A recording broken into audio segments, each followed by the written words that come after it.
From the macabre minds of Laughing Devil Production comes another story from the Nightshade Diary. You know what that means.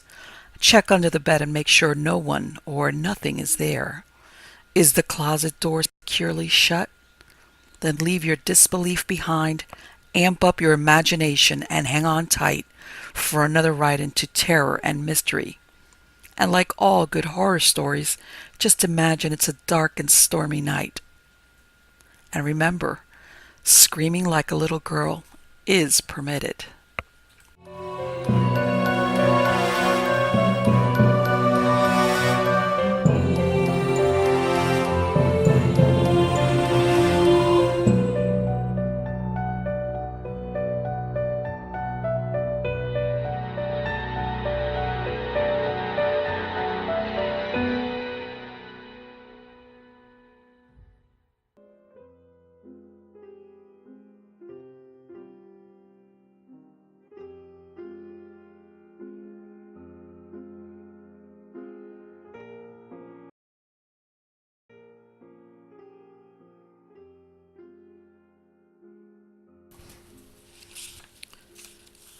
The Guide by Ramsey Campbell.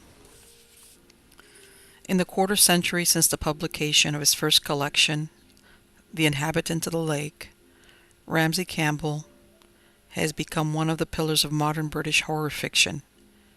He has received the World Fantasy Award twice and the British Fantasy Award a record 4 times.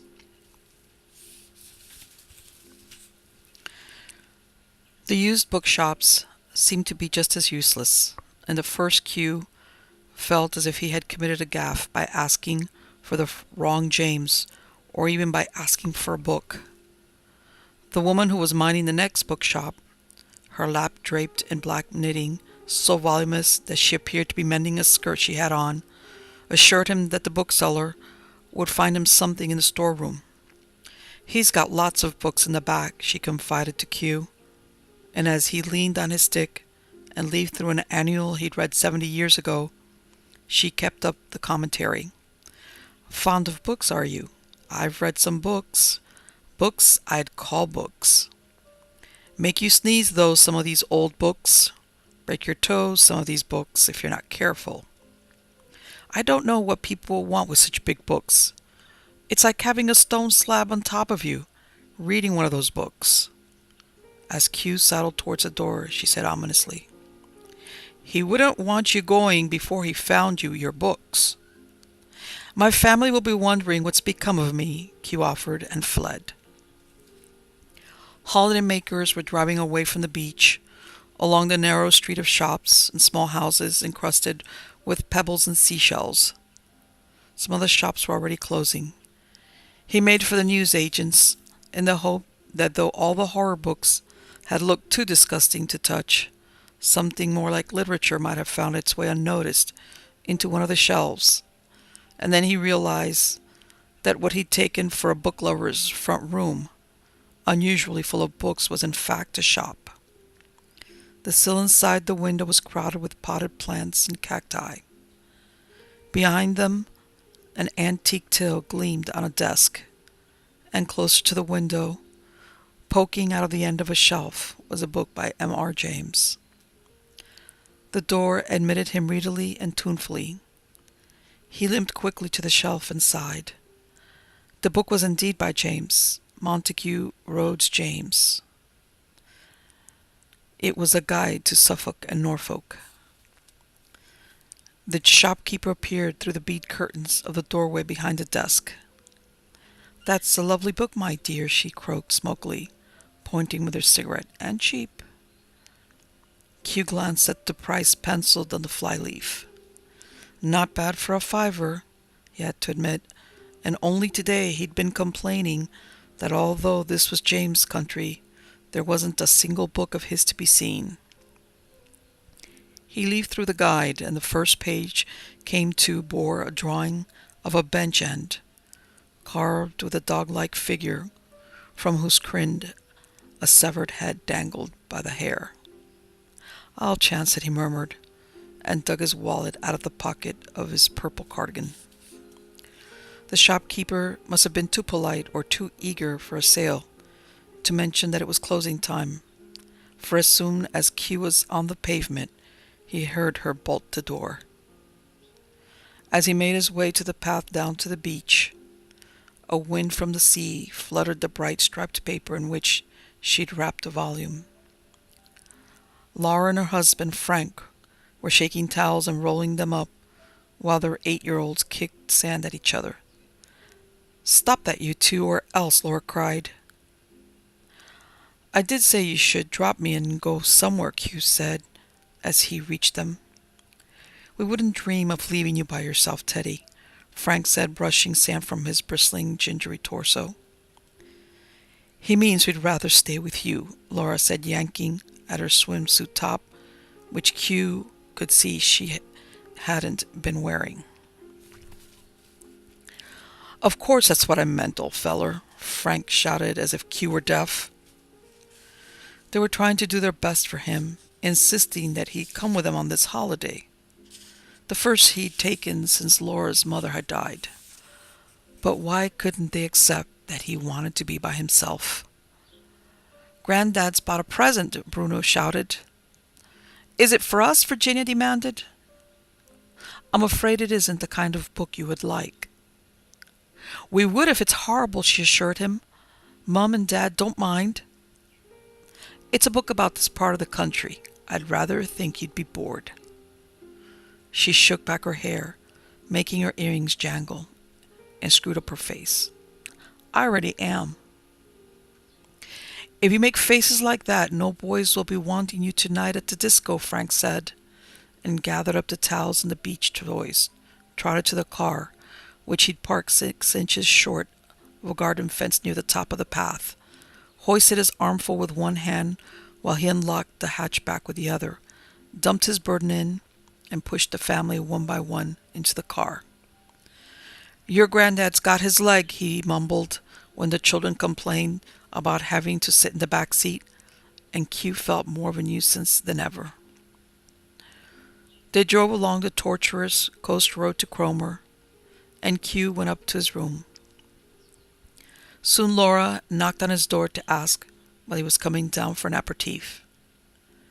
He would have invited her to sit with him so that they could reminisce about her mother. But Frank shouted, "Come on, old feller, give yourself an appetite. We don't want you fading away on us." Q would have more of an appetite if the children hadn't swapped terrific jokes throughout the meal. "That's enough now," Laura kept saying. Afterward, coffee was served in the lounge, and Q tried to take refuge in his book. It was more the M.R. James he remembered nostalgically than he could have dared hope. Comic and macabre images lay low amid the graceful sentences. Here was that mysterious being, Sir John Shorn, rector of North Marston, who was invoked against Egg, but his only act was to conjure the devil into a boot, the occasion and sequel of this being alike unknown. Here were the St. Albans monks, who bought 2 of St. Margaret's fingers, but who, Q wondered, were the crouched friars, who had one little house at Great Wiltham. Then there were the 3 kings of young knights, who are out hunting and pass a churchyard, where they meet 3 terrible corpses, hideous with the ravages of death, who say to them, "As we are, so will you be," a popular subject for decorating churches, apparently. Other references were factual, or at least represented as such. Not only a rector named Blastus Godly, but a merman caught in Orford in the 13th century, who could not be induced to take an interest in the services of the church, nor indeed to speak. Q's grunt of amusement at this attracted the children, who had finished reading the horror comics they persuaded their father to buy them. "Can we see?" Virginia said. Q showed them the sketch of the bench end with a severed head, and thought of ingratiating himself further with them by pointing out a passage referring to the tradition that St. Erasmus had his entrails wound out of him on a windlass, the kind of thing the children's parents tried half-heartedly to prevent them from watching on videocassettes. Rebuking himself silently, he leafed in search of more acceptable macabre anecdotes, and then he stared. "Granddad," Bruno said as if Q needed to be told, "someone's been writing in your book." A sentence at the end of the penultimate chapter. It is almost always worthwhile to halt and look into a Norfolk church, had been ringed in grayish ink, and a line as shaky as a circumscription led to a scribbled paragraph that filled the lower half of the page. "I hope they knocked a few quid off the price for that, old fellow," Frank said. "If they didn't, I'd take it back." "Remember when you smacked me," Laura said to Q, "for drawing in one of Mummy's books?" Frank gave him a look which Q found so disturbing that he could feel himself losing control, unable to restrain himself from telling Laura that Virginia shouldn't be dressed so provocatively, that the children should be in bed instead of staying up for the disco, that he was glad Laura's mother wasn't here to see how they were developing. He made his excuses and rushed himself up to his room. He should sleep before the dull sounds of the disco made that impossible, but he couldn't resist poring over the scribbled paragraph. After a few minutes he succeeded in deciphering the first phrase, which was underlined. "Best left out," it said. If the annotation described something better than the book included, Q would like to know what it was. Studying the phrase had given him a headache, which the disco was liable to worsen. He got ready for bed and lay in the dark, improvising a kind of silent lullaby out of the names of places he'd read in the guidebook. Great Snoring and Creeding St. Mary, Bradfield, Combust, and Breckles and Snape, Herringfleet, Rattlesden, Chipley and Weeding, Bungay and Blackling and Dis. Almost asleep, too much to be so troubled by the draft that could be heard rustling paper near his bed, he wondered if the scribbled phrase could mean that the omission had been advisable. In that case, why note it at such length? He slept and dreamed of walking from church to church, the length and breadth of East Anglia, no longer needing his stick. He found the church he was looking for, though he couldn't have said what his criteria were, and lay down beneath the ribbed vault that somehow reminded him of himself. Laura and the children came to visit him, and he sat up. "As I am, so will you be," he said, in a voice whose unfamiliarity dismayed him. They hadn't come to visit but to view him, he thought, terrified of doing so himself. It seemed he had no choice, for his body was audibly withering, a process which dragged his head down to show him what had become of him. Barely in time, his cry wakened him. If the dream meant anything, it confirmed that he needed time by himself. He lay willing his heartbeat to slacken its pace. His eardrums felt close to bursting. He slept uneasily and woke at dawn. When he limped to the toilet, his leg almost let him down. He hawked, splashed cold water in his face, massaged his hands for several minutes before opening the book. If he couldn't read James' ghost stories, then viewing a location that had suggested one of them might be as much of an experience. The book fell open at the scribbled page, and he saw that the line beneath the phrase he'd read last night wasn't underlining after all. It led from the next word, which was map, across the page and onto the foredge. Rubbing together his fingers and thumb, which felt dusty, he opened the book where the line ended at a map of Norfolk. The line led like the first thread of a cobweb to a blotch on the Norfolk coast, where the map identified nothing in particular, showing only beach and fields for miles. The next scribbled phrase, however, was easily read. Churchyard on the cliff, My old parish. It sounded irresistibly Jamesian, and not to his father's taste at all. In the hotel lounge breakfast, he read on. There was a man so versed in the black arts that he was able to bide his time until the elements should open his grave. Either Q was becoming used to the scrawl, or it grew increasingly legible as it progressed. He might have read more if the family hadn't come looking for him. "We're going to give Granddad a good day out today, aren't we?" Frank declared. "We said so," Bruno muttered. Virginia frowned reprovingly at him. "You have to say where we're going," she told her grandfather with a faintly martyred air. "How about to breakfast?" At the table, Q said to the children, "I expect you'd like to go to Hunstanton, wouldn't you?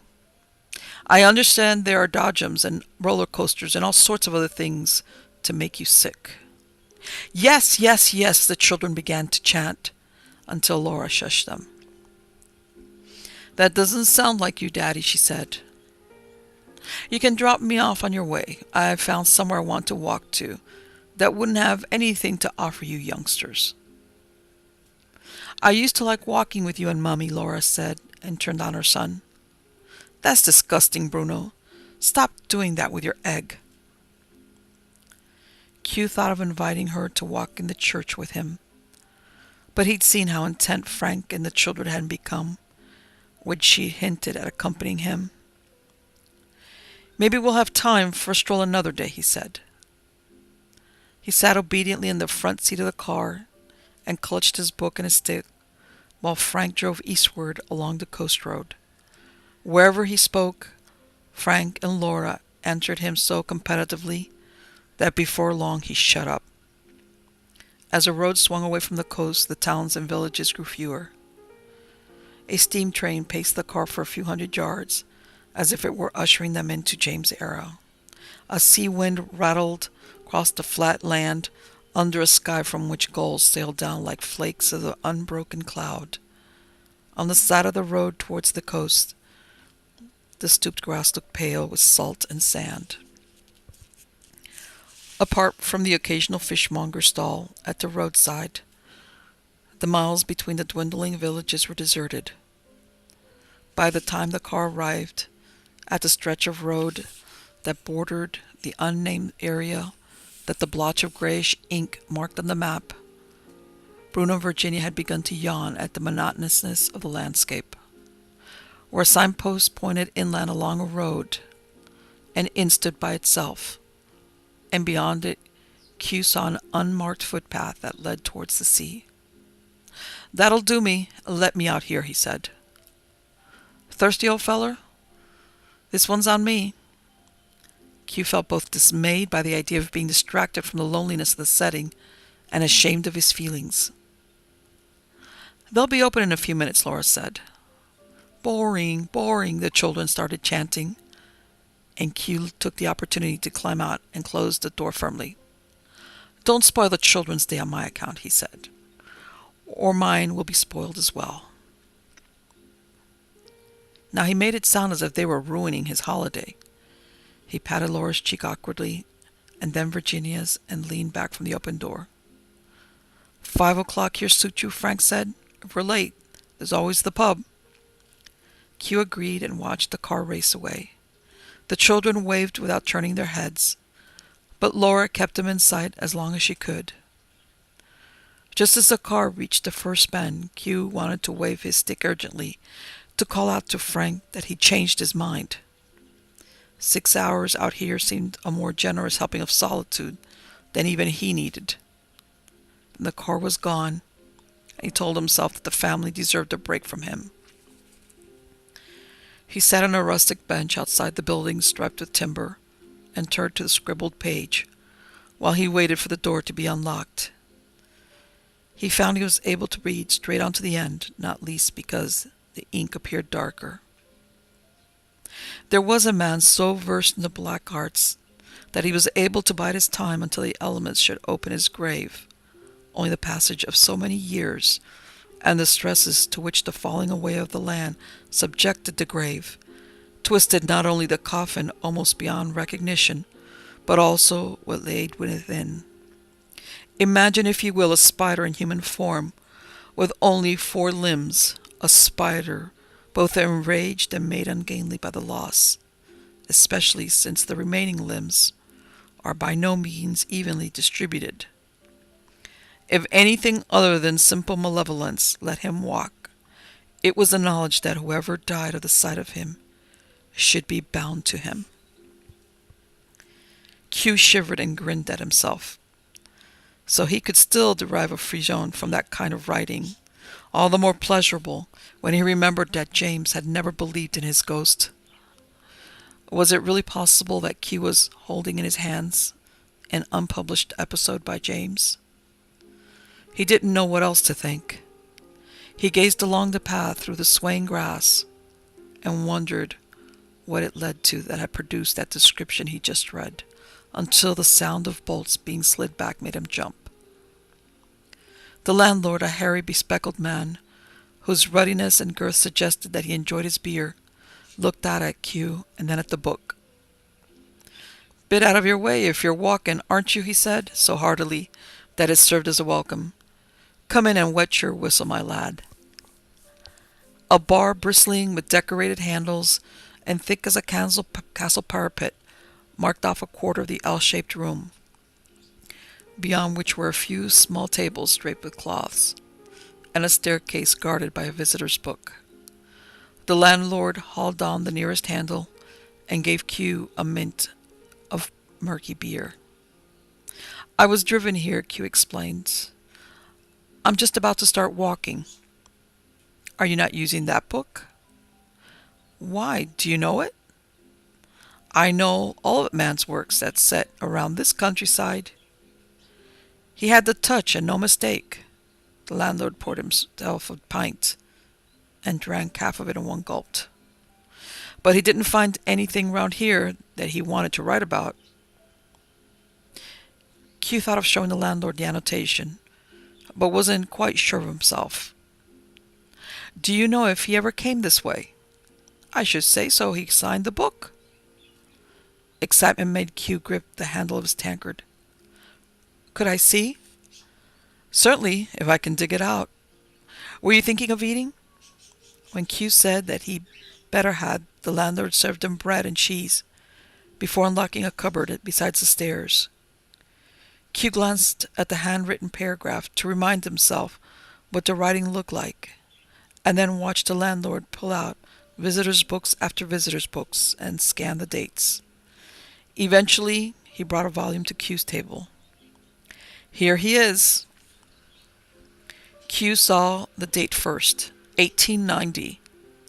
He hadn't written any of his stories then, had he? Not one. Q ran his gaze down the column of faded signatures and almost didn't see the name he was searching for. As he came back to it, he saw why he had passed over it. The signature bore no resemblance to the handwriting in the guidebook.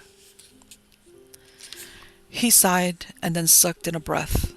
The signature directly beneath James was in that handwriting. Was its signature A. Fellows? He touched it with his fingertip and tried to rub the cobwebby feel of it off his finger with his thumb. Who was this, do you know? Whoever came with Monty James. The landlord seemed to be trying not to grin, and Q gazed at him until he went on. "You'd think these East Anglians would be proud to have James write about their countryside," the landlord said, "but they don't like to talk about this kind of stories. Maybe they believe in that kind of thing more than he did. The chap who ran this place was on his deathbed when he told my father about that signature. It seems nobody saw who made it. It's like one of Monty's own yarns." "Have you any idea where James had been that day?" "Some old ruin on the cliff," the landlord said, and seemed to wish he had been less specific. "Along the path outside?" "If it was, there's even less there now, and you'll have noticed that he didn't think it had any place in his book." The annotator had believed otherwise, and Q thought that was a mystery worth investigating. He finished his lunch and drained his tankard and was at the door when the landlord said, "I wouldn't stray too far from the road if I were you. Remember, we're open till 3. This felt so like the protectiveness Q had escaped earlier that he made straight for the path. Didn't anyone think he was capable of taking care of himself? He'd fought in the war against Hitler. He'd been a partner in an accountancy firm. He'd run every year in the London Marathon until his leg had crippled him. He'd tended Laura's mother during her last years and had confined himself to places where he could wheel her in her chair. And after all that, he wasn't to be trusted to go off the road by himself? James had followed the path, and it didn't seem to have done him any harm.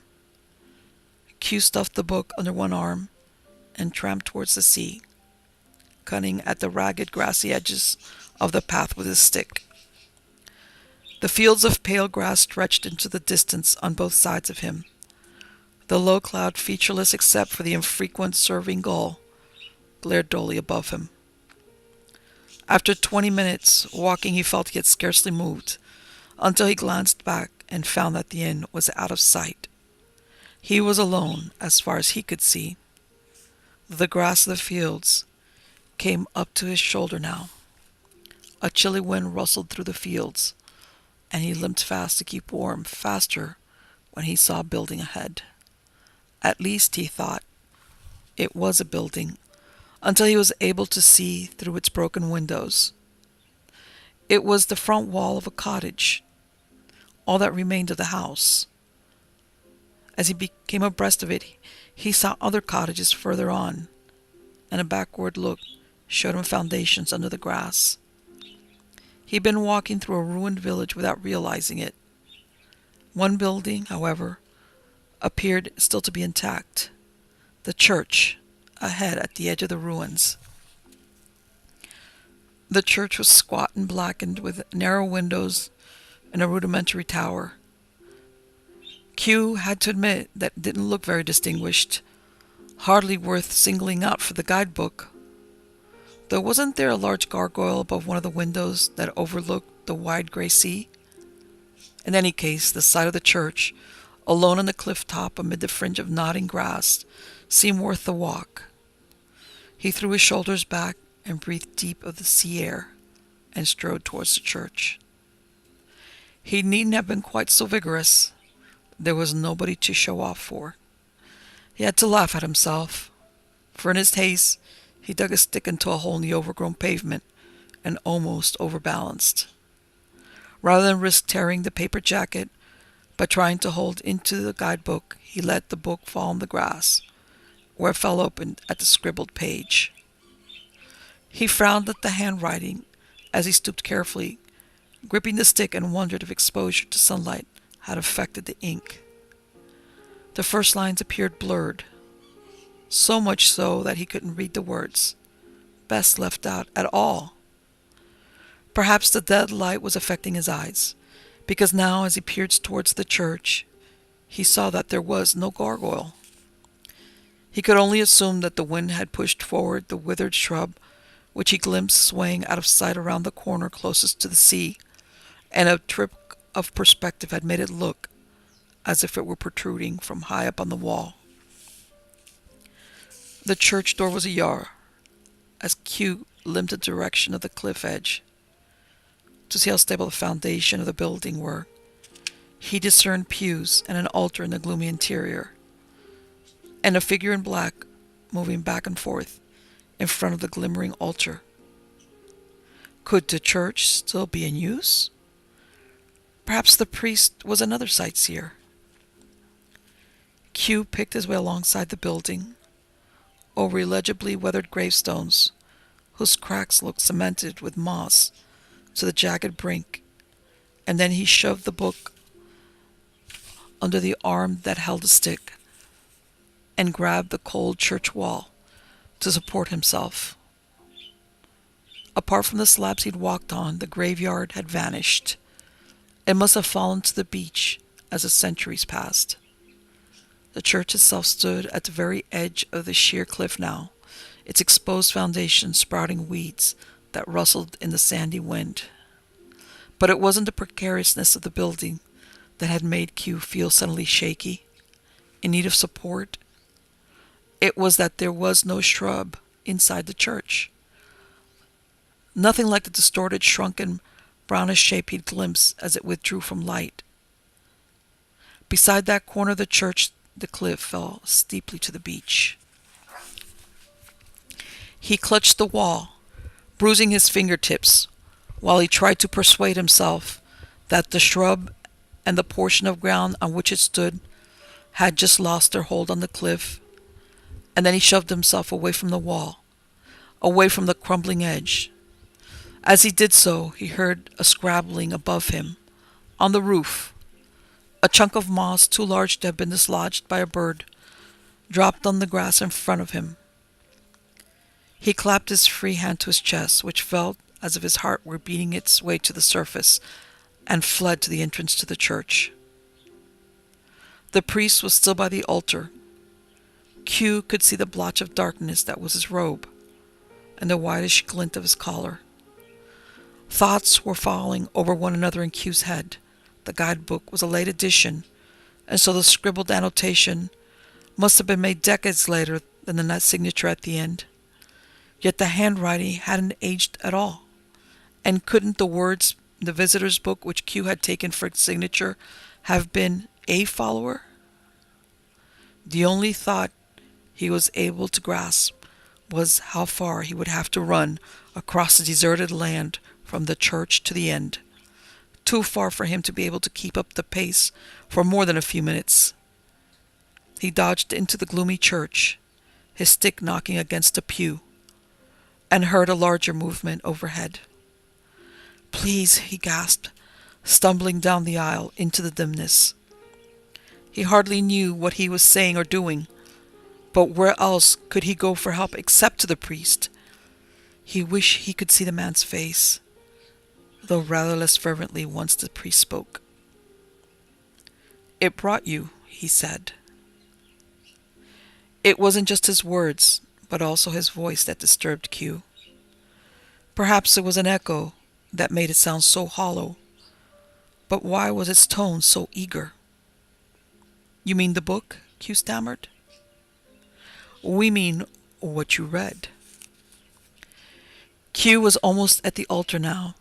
As his eyes adjusted, he saw that what he'd taken in the dimness of the draping pews and the altar was a mass of dust and cobwebs. More than the tone and timbre of the voice, its forced quality was beginning to unnerve him. "Your friend James thought it, but he didn't write it," the voice said. "We inspired him, and then I had to write it for him." If James had used a handwritten paragraph in one of his tales and identified the setting as he intended to, Q thought, with the clarity of utter panic, more people would have visited this church. He was backing towards the door when he heard something clamber down from the roof and land just outside the doorway, with a sound like the fall of a bundle of sticks and leather. "James nearly saw, but he didn't believe," said the figure by the altar, and stepped into the light that seeped through a pinched, grimy window. "But you will," it said out of the hole that was most of its face. Q closed his eyes tight. His panic had isolated a single thought at the center of him, that those who died of seeing would be bound to what they saw. He felt the guidebook slip out of his hands. He heard its echo clatter back and forth between the walls, and then it gave way to another sound, of something that scuttled lopsidedly into the church and halted to wait for him. He heard the priest's feet, bare of more than clothing, begin to drag across the floor toward him. He turned, frantically tapping the pews with his stick, and shuffled in the direction of the door. Beyond it was the path, the inn, his family at 5 o'clock, further than his mind could grasp. If he had to die, please let it not be here. What terrified him most, as he swung the stick in front of him and prayed that it would ward off any contact, was what might be done to him to try and make him look.